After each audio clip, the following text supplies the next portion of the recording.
When a 17-year-old boy and his younger sister are cast out with nothing but a rusty key and a forgotten deed, they uncover a secret hidden beneath the earth that will force them to choose between a safe escape and a dangerous fight for the only home they have left. If you've ever felt like the world had given up on you, if you've ever been handed a situation that felt impossible, then I need you to stick with me. Hit that subscribe button, because this isn't just my story. It's a story for anyone who's ever had to find their own way home. The end came on a Tuesday. It was gray and damp, the kind of November afternoon in the city that makes the concrete sweat. Ms. Albright sat across from us at the chipped laminate table of our foster placement, her hands wrapped around a cup of tea she wasn't drinking. She had that look on her face, the one all the caseworkers got eventually, a tired, practiced sympathy that didn't quite reach her eyes. Maya, who was 12 and understood everything even when she pretended not to, was kicking her heels against the leg of her chair. A soft, rhythmic thud that was the only sound in the room besides the ticking of a plastic cat clock on the wall. "I'm so sorry, Leo," Ms. Albright started, and my stomach immediately tightened into a cold, hard knot. I was 17, 3 months shy of aging out of the system entirely. I'd been through this speech in its various forms more times than I could count. It was the preamble to an upheaval. It meant boxes and black trash bags and another car ride to another stranger's house. The Millers. They've decided they can no longer continue the placement. I looked at Maya. Her kicking stopped. She was staring at her worn-out sneakers, her dark hair falling over her face. The Millers were our 4th placement in 2 years, ever since our grandmother, the last piece of real family we had, passed away. They weren't monsters. They were just tired, worn down by the constant paperwork, the check-ins, and maybe by us, 2 kids who were quiet ghosts in their loud, cluttered house. "Why?" I asked. My voice came out flat. I didn't really need to know why. The reasons were always the same. We weren't a good fit. Their circumstances had changed. It was always a gentle, bureaucratic way of saying, "You are too much trouble." "It's not you, Leo. It's a family matter on their end." She recited the line like she was reading it from a script. "The problem is, and this is the difficult part, there are no immediate placements available that can take you both, especially with you being so close to 18. The knot in my stomach turned to ice. This was new. In the past, there was always a next house, a temporary hold, an emergency shelter, another name on a list. Her words hung in the air, thick and suffocating. No immediate placements. For the first time, the floor didn't just feel shaky, it felt gone. "So what happens to us?" I asked, my voice barely a whisper. I put my hand on Maya's knee under the table.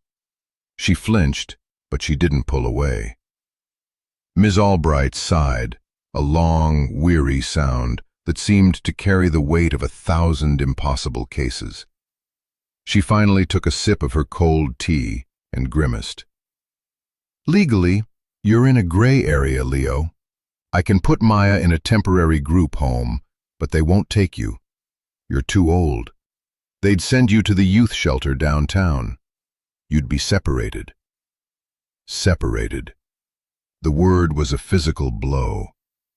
For the past 2 years, through every strange bedroom and awkward family dinner, the one constant was that Maya was in the room next door, or across the hall. The one promise I had made to myself, to my grandmother on her deathbed, was that I would never let them separate us. My hands started to shake, so I clenched them into fists on my lap. "No," I said. The word was sharp, final.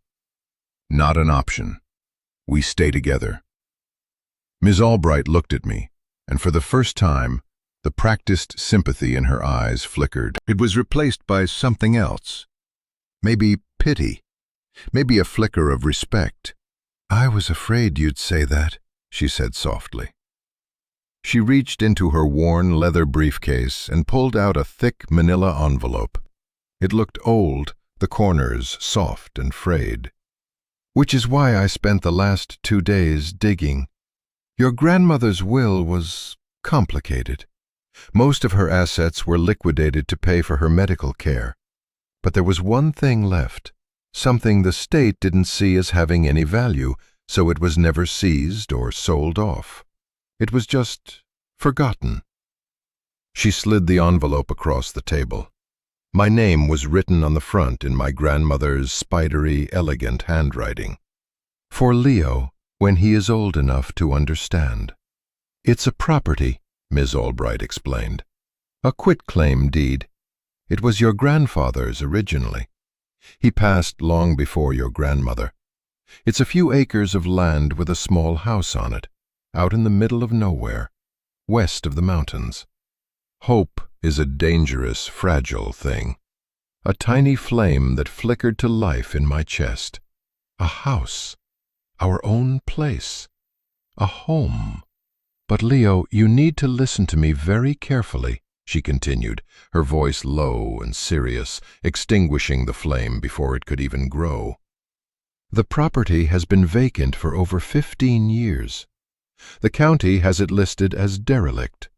There are significant back taxes owed, and a couple of liens against it from, well, it's unclear. It's a mess. The taxes alone are a few $1,000s. If they aren't paid by the end of the year, the county will seize the land and auction it off." She paused, letting the weight of it sink in. "There is no water service, no electricity. The pictures in the file are from 5 years ago, and the house looked ready to collapse then. It's not a viable option. It's a liability." I stared at the envelope. A liability. A derelict property. A crushing debt. It should have sounded like a final nail in the coffin, but all I heard was a place. A place that was ours. "Is there another option?" I asked, my eyes still fixed on the envelope. "The shelters," she said quietly. "Separately." I picked up the envelope. It felt heavy, like it was full of stones.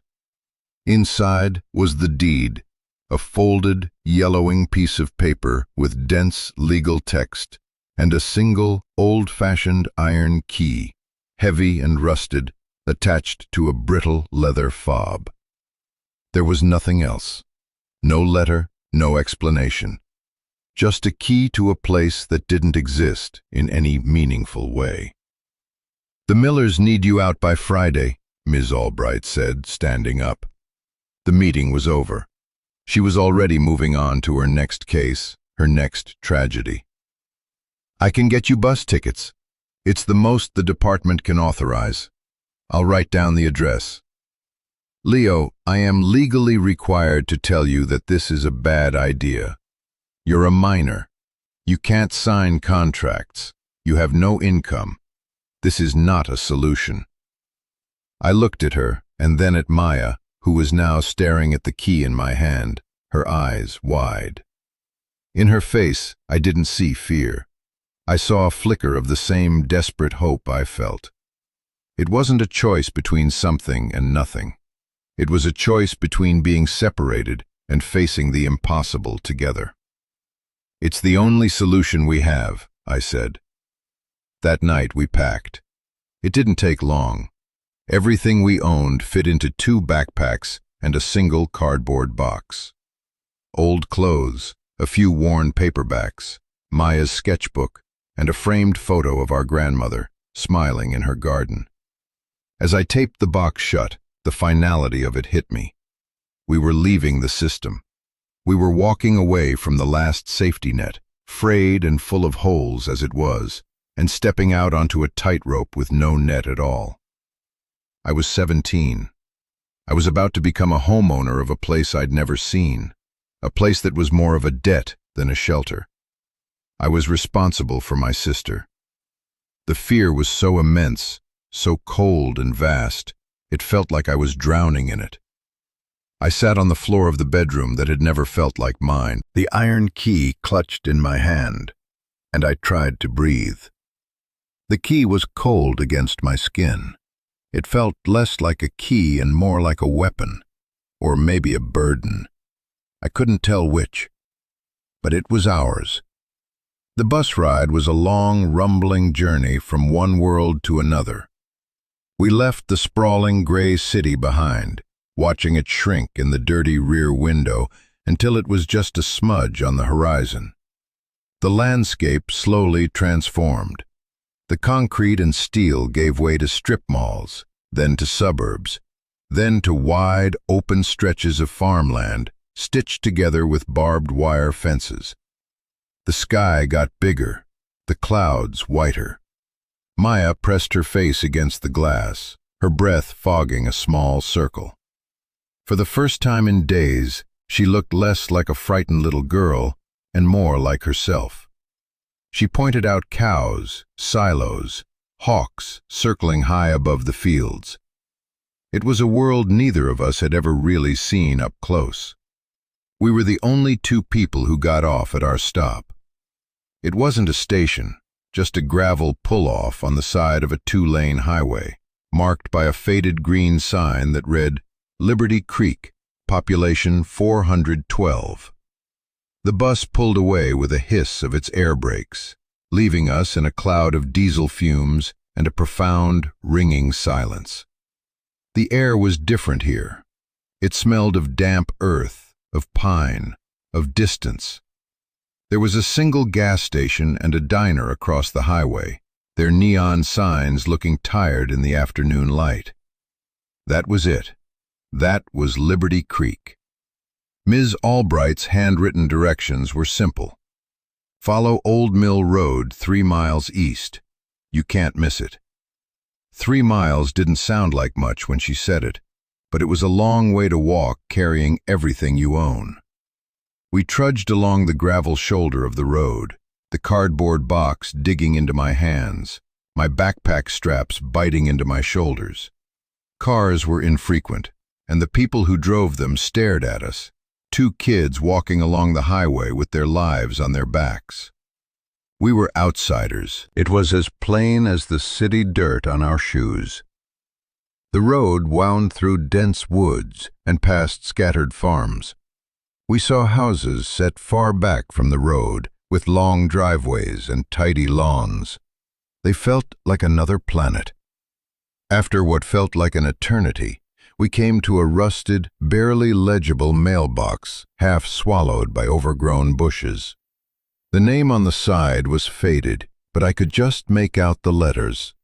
Henderson, our grandfather's name. My grandmother had never spoken of him.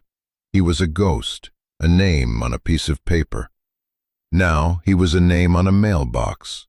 A dirt track, more of a suggestion of a road than an actual one, led from the mailbox into the trees. We pushed our way through the grasping branches of overgrown sumac and wild rose bushes.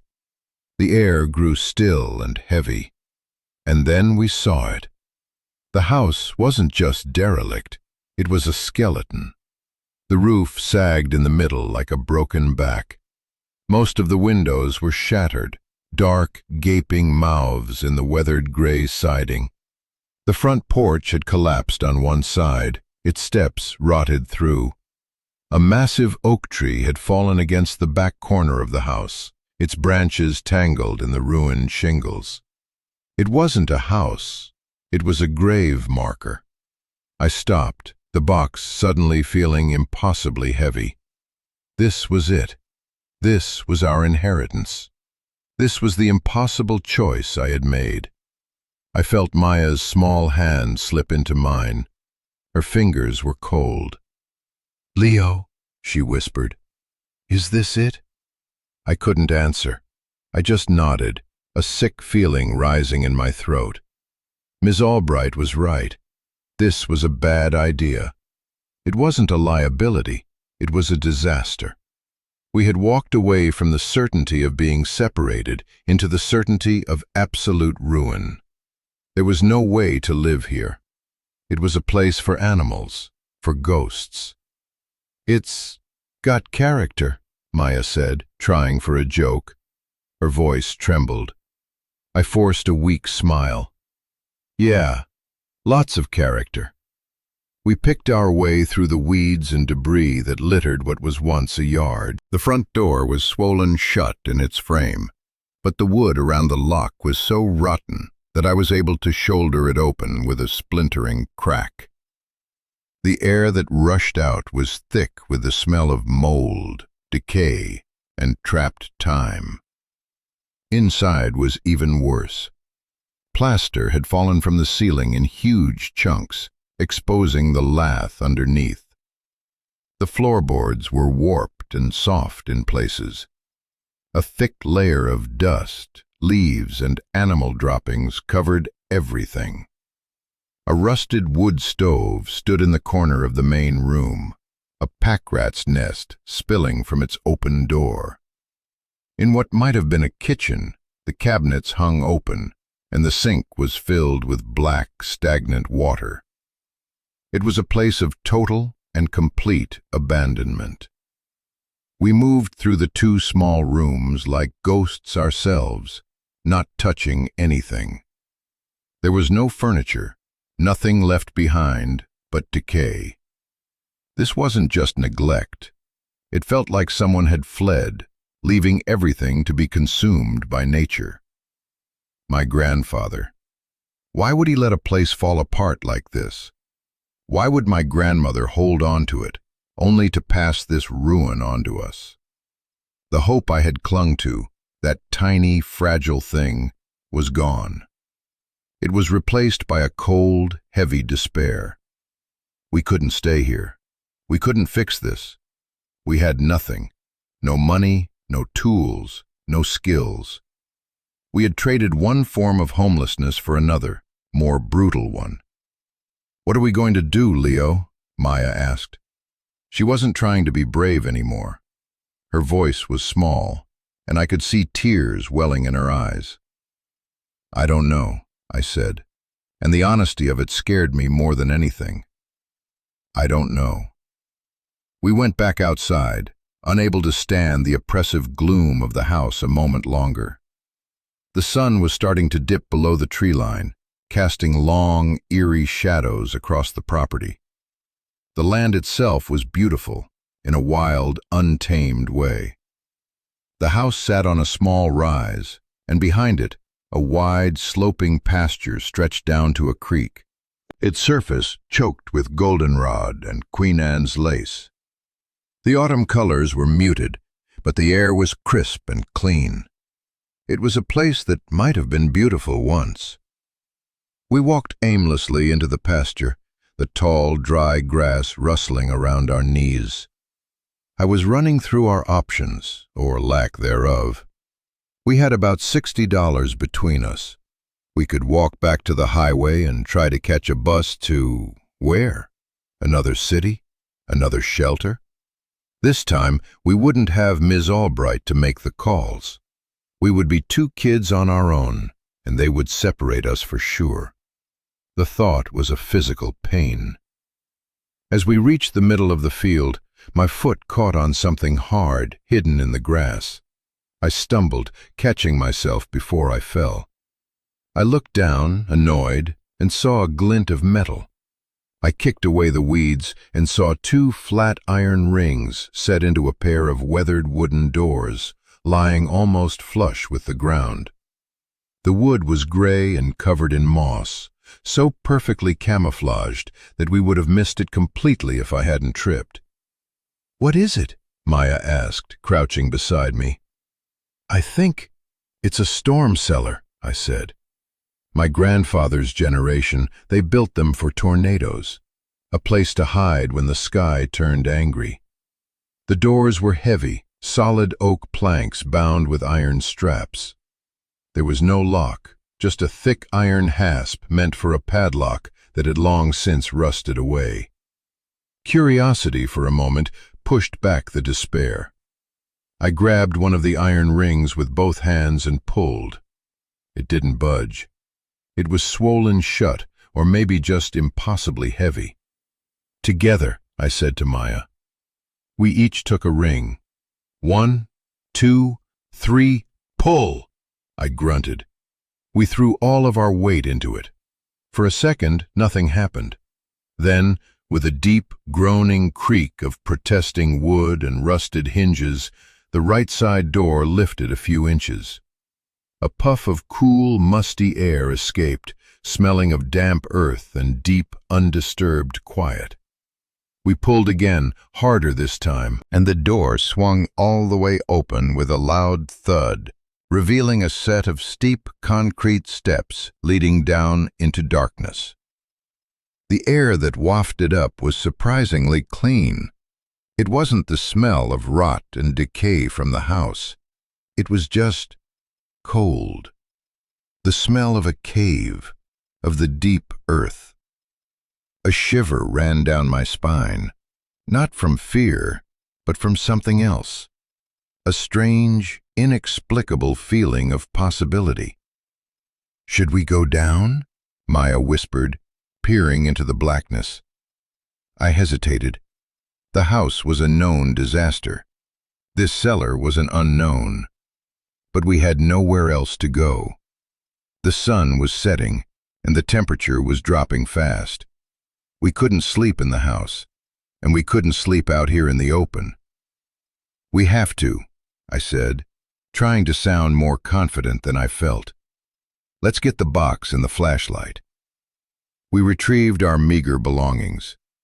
The only light we had was a small, cheap keychain flashlight I'd gotten from a gas station. Its beam was weak, a pale yellow circle that seemed to be swallowed by the darkness. I went first, stepping carefully onto the concrete steps. They were slick with condensation, but felt solid under my feet. Maya followed close behind, her hand gripping the back of my jacket. The steps led down about 10 feet into a single large room.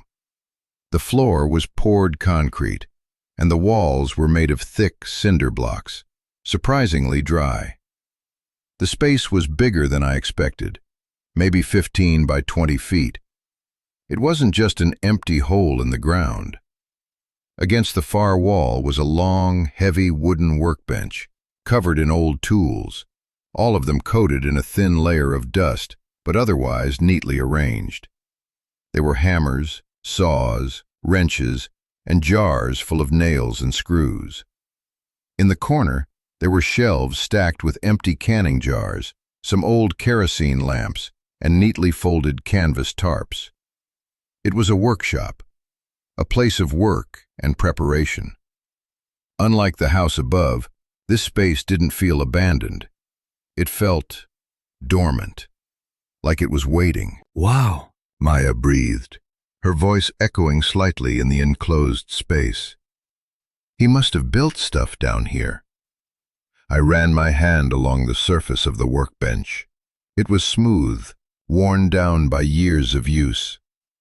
This was my grandfather's space, a man I'd never known. For the first time, I felt a connection to him, a flicker of his presence in this subterranean room. He wasn't a ghost of neglect. He was a craftsman, a builder. So why had he let the house fall to pieces? It didn't make sense. My flashlight beam danced across the room, catching on something in the corner, tucked beneath the lowest shelf. It was an old army green metal footlocker, secured with a heavy-duty padlock. It looked out of place among the rustic tools and canning jars. It was solid, purposeful. My heart started to beat a little faster. I walked over and knelt beside it. I tugged on the lock. It was solid steel. There was no getting it open without a key or some serious force. "What do you think is inside?" Maya asked, her voice hushed with a mix of fear and excitement. "I don't know," I said, "but I'm going to find out." I went back to the workbench. My eyes scanned the rows of tools. I picked up a heavy ball-peen hammer and a thick, flathead screwdriver that looked more like a small crowbar. This felt different from shouldering the rotted door of the house. This felt like a deliberate act of archaeology, of breaking into the past. I wedged the tip of the screwdriver into the hasp of the lock and started hammering. The sound was deafening in the small, concrete room, a series of sharp metallic cracks that echoed off the walls. It took 10 minutes of relentless, sweat-soaked work. My arms ached, and my ears were ringing. Finally, with a loud shriek of protesting metal, the hasp bent and then snapped. The lock fell to the concrete floor with a heavy clank. I paused, breathing heavily, my heart pounding in my chest. Maya and I looked at each other. This was it. This was the center of the mystery. I reached down, my hands trembling slightly, and I lifted the heavy lid of the footlocker. The contents were not what I expected. There were no valuables in the traditional sense. No jewelry, no hidden treasures. The box was filled with paper, stacks of it. On top was a thick leather-bound ledger. Beneath it were bundles of letters, tied neatly with twine. And under the letters there were official-looking documents, bank statements, tax records, and something that looked like a legal notice, its header printed in bold, red letters. But tucked in the very bottom, in a heavy canvas bank bag, was something else entirely. I reached in, and my fingers brushed against stacks of worn, paper-banded currency. It wasn't a fortune, but it was more money than I had ever seen in one place. My breath caught in my throat. I pulled out one stack, $100 bills. I counted them, $10,000. There were 5 more stacks just like it, $60,000. Maya gasped. "Leo, is that real?" I just stared at it, the worn bills in my hand. It didn't feel real. It felt like a dream, the kind you wake up from right before the good part. But the money was solid in my hand. The smell of old paper and ink was real. But it was the ledger on top that drew my attention. I set the money aside and carefully lifted it out. On the first page, in the same spidery handwriting as the note on the envelope, was a single sentence. To my grandchildren, Leo and Maya. If you are reading this, then I have failed. I sat down hard on the cold concrete floor, the open ledger in my lap. The neat columns of numbers and dates, the bundles of letters, the cash hidden in the dark. This wasn't an inheritance. It was a story, and we were standing in the last chapter. I opened the ledger to the first entry, took a deep breath, and began to read my grandfather's words. The truth was about to unearth itself, right here in the quiet dark, and I had a terrible feeling that the money wasn't a gift. It was a ransom. The letters, read one by one under the weak beam of our flashlight, painted a picture of a man I'd never known, and a life far more complicated than I could have imagined. My grandfather, Arthur Henderson, wasn't a man who neglected his duties. He was a man who had been trapped. He had been a carpenter, a good one. He'd built the house himself, cleared the land with his own 2 hands. It was his piece of the world, his sanctuary. But after my grandmother left him, a part of the story I never knew, she had moved to the city with my mother when she was just a girl. He had fallen on hard times. A work injury left him unable to do the heavy labor that paid the bills. He got behind, on the mortgage, on the taxes, on everything. That's when a man named Silas Black came into the picture. He wasn't a banker. He was a local developer, a man who bought up struggling farms and desperate properties for pennies on the dollar. He gave my grandfather a loan, a private one, with an interest rate that was nothing short of criminal. My grandfather signed it because he was desperate. He thought he could get back on his feet, pay it off, and keep his home.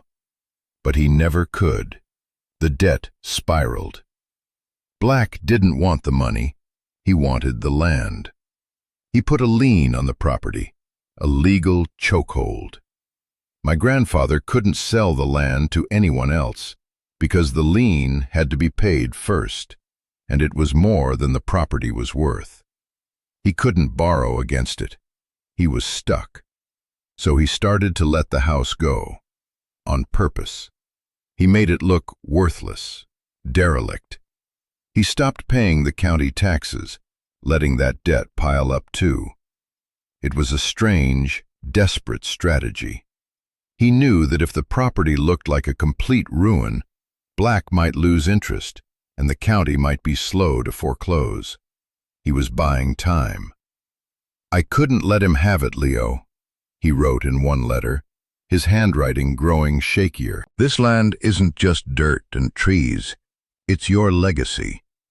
It was meant to be for your mother, and now it's for you. A place to be free. I couldn't let a man like Black pave it over for another one of his soulless housing developments." For the last 10 years of his life, he lived like a hermit, working odd jobs for cash, saving every single dollar he could. He hid the money here, in this cellar, which he'd built to be a fortress.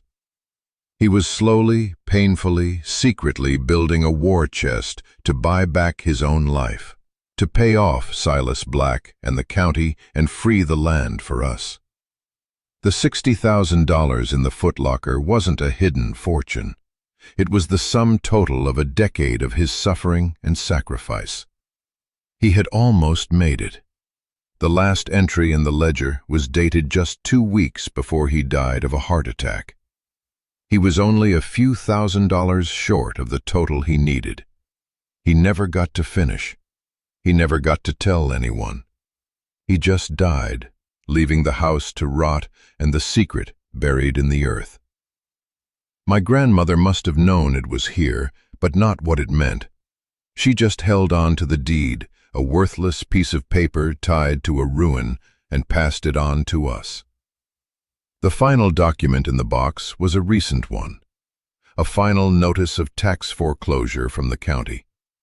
It had been forwarded to my grandmother's last known address and then to Ms. Albright. The auction date was set for December 31st. We had 6 weeks. The total owed to the county was just over $7,000. The lien from Silas Black's company, which was still active, was for $55,000, a figure bloated by years of predatory interest. The math was brutal. The $60,000 was just enough. Barely. It would wipe out the debt, but it would leave us with nothing. Not a single dollar.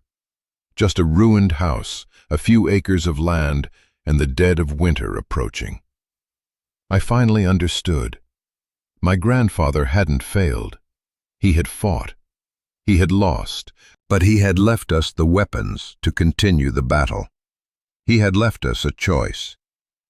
And that's when I broke. The weight of it all, the abandonment, the fear, the crushing responsibility, and now this story of my grandfather's secret war, it all came crashing down on me. I put my head in my hands and I cried. I cried for the grandfather I never knew, a man who had sacrificed everything for us.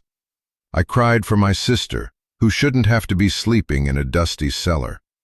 And I cried for myself, a 17-year-old kid who had to make a decision that would define the rest of our lives.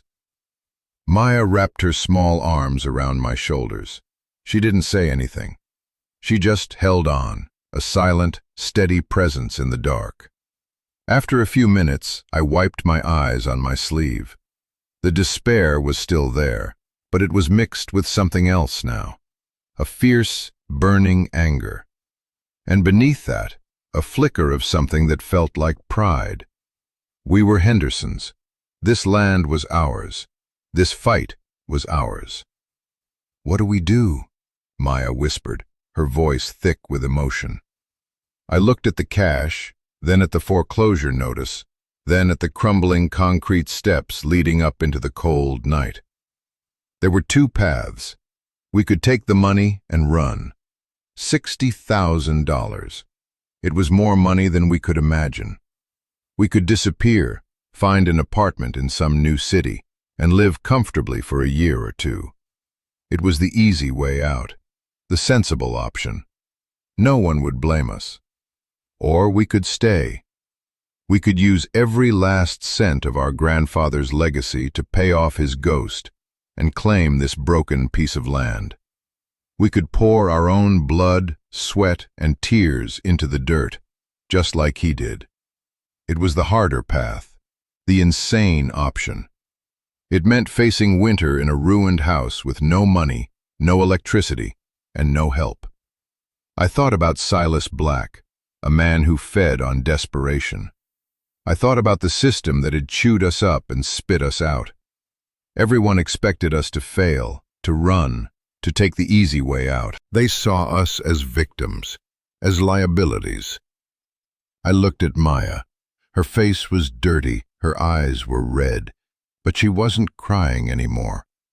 She was looking at me, waiting. She trusted me. In that moment, I knew I couldn't run. Running would mean my grandfather's sacrifice was for nothing. It would mean letting Silas Black win. It would mean proving everyone right about us.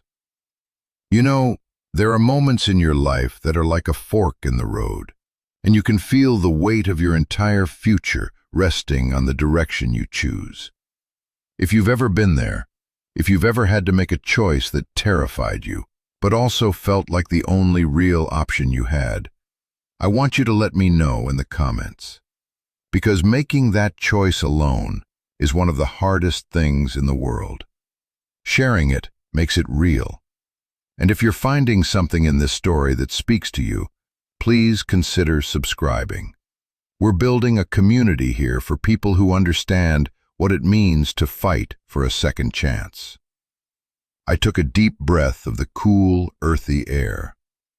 "We stay," I said. The words felt heavy and solid, like the iron key in my pocket. We stay, and we fight.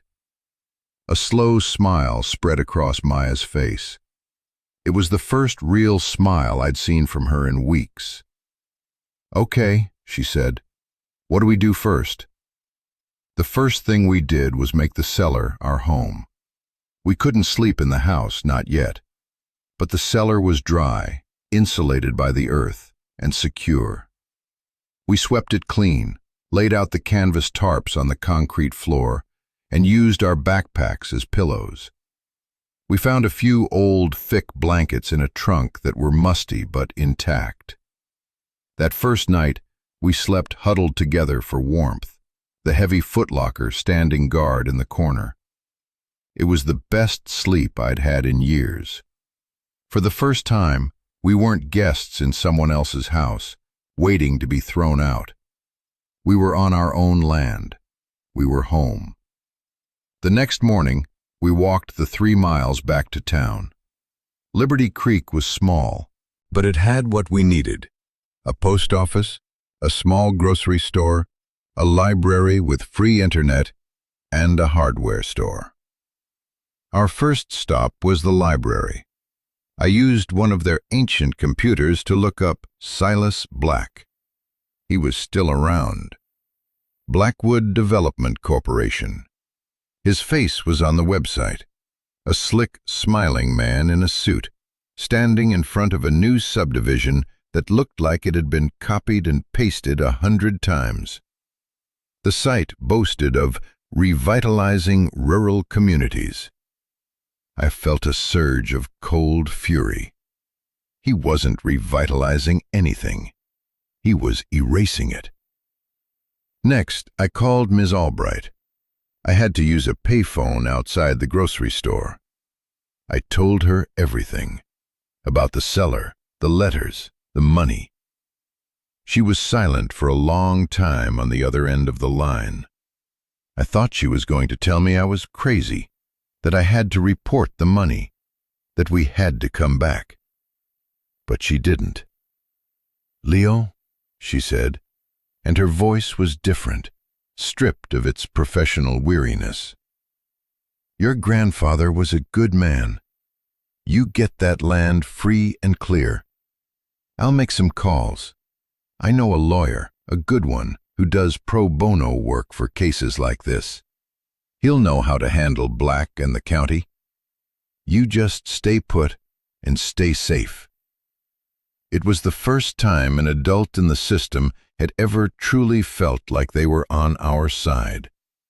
It was a small thing, a phone call, but it felt like a lifeline. The next few weeks were a blur of terrifying adult responsibilities. We met with the lawyer, Mr. Davies, a kind, older man with a messy office in the next town over. He handled everything. He drafted the cashier's checks from our grandfather's cash. He dealt with the county tax office and, most satisfyingly, with Silas Black's lawyers. There was a tense phone call where Black himself tried to offer us $10,000 on top of forgiving the lien if we just signed the land over. He called it a generous offer for a worthless property. I told him the land wasn't for sale. The silence on the other end of the line was the sweetest sound I'd ever heard. The day Mr. Davies called to tell us the liens were cleared and the deed was officially, cleanly in our name was a day I'll never forget. We were legally, unequivocally, the owners of Henderson's Rise, as my grandfather had called it in his letters. We owned it. But we were also completely broke. Now the real work began. Winter was coming on fast. We had no power, no water, no heat. The house was still a wreck. But we had a toolbox full of my grandfather's tools, and we had a purpose. We started with the roof. We salvaged what we could and used the last of our $60 to buy a few rolls of tar paper and a bucket of roofing tar from the local hardware store.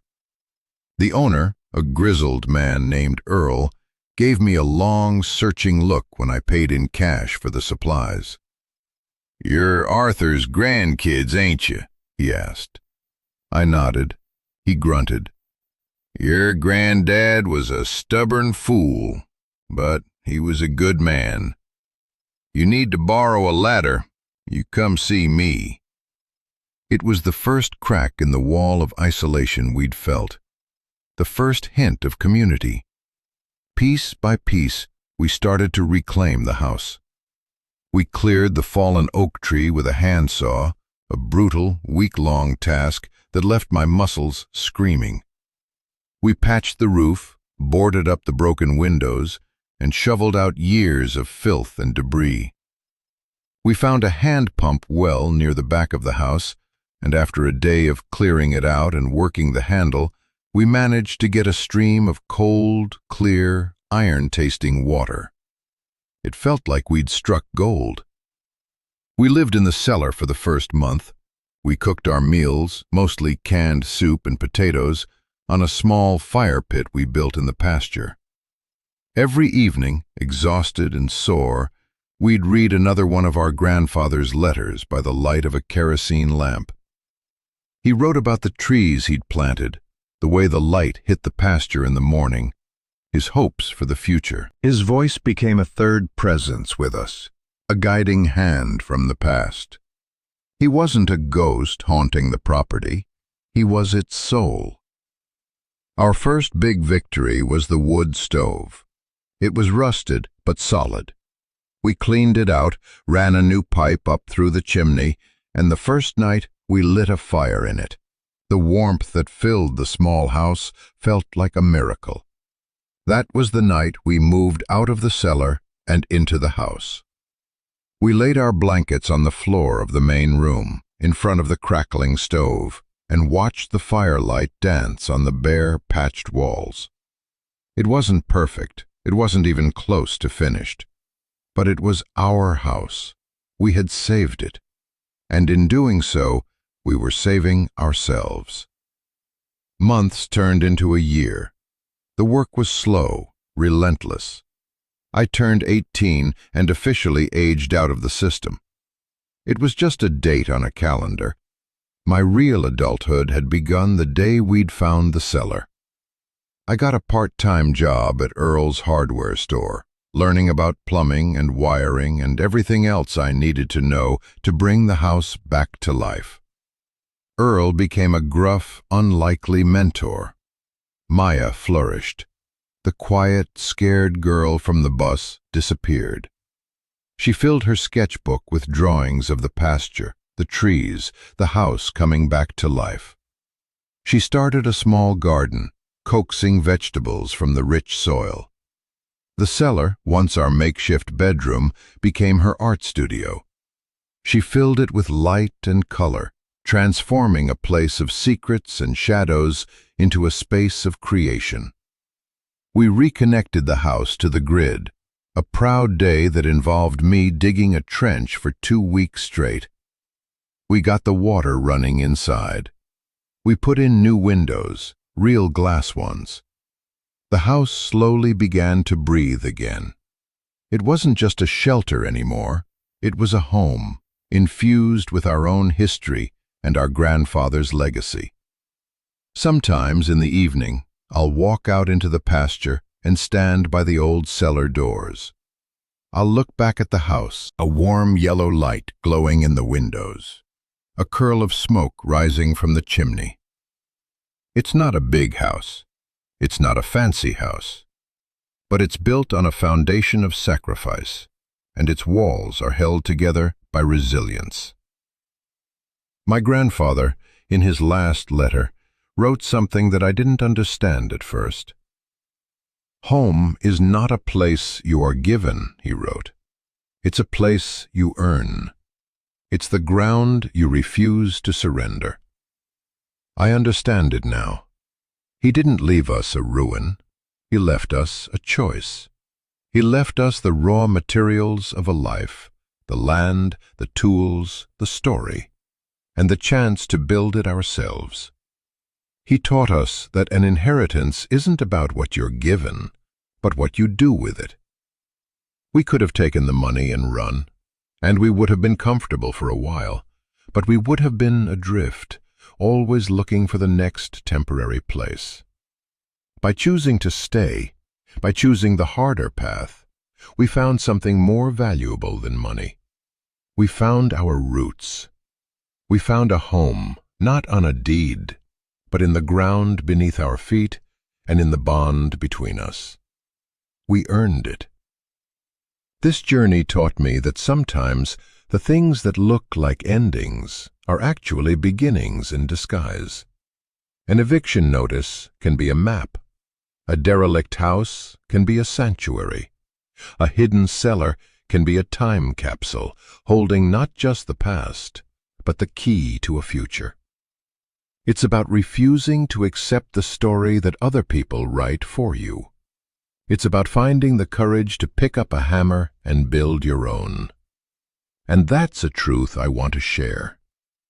If you're facing your own impossible situation, your own ruined house, I want you to know you're not alone. The story you're living is important. So please subscribe to this channel and join a community of people who are all trying to build something real out of the pieces they've been given. Share your story in the comments below. Tell me about the cellar you found, the battle you fought, the home you earned. I'll be reading every one, because every one of those stories deserves to be heard. Thank you for listening.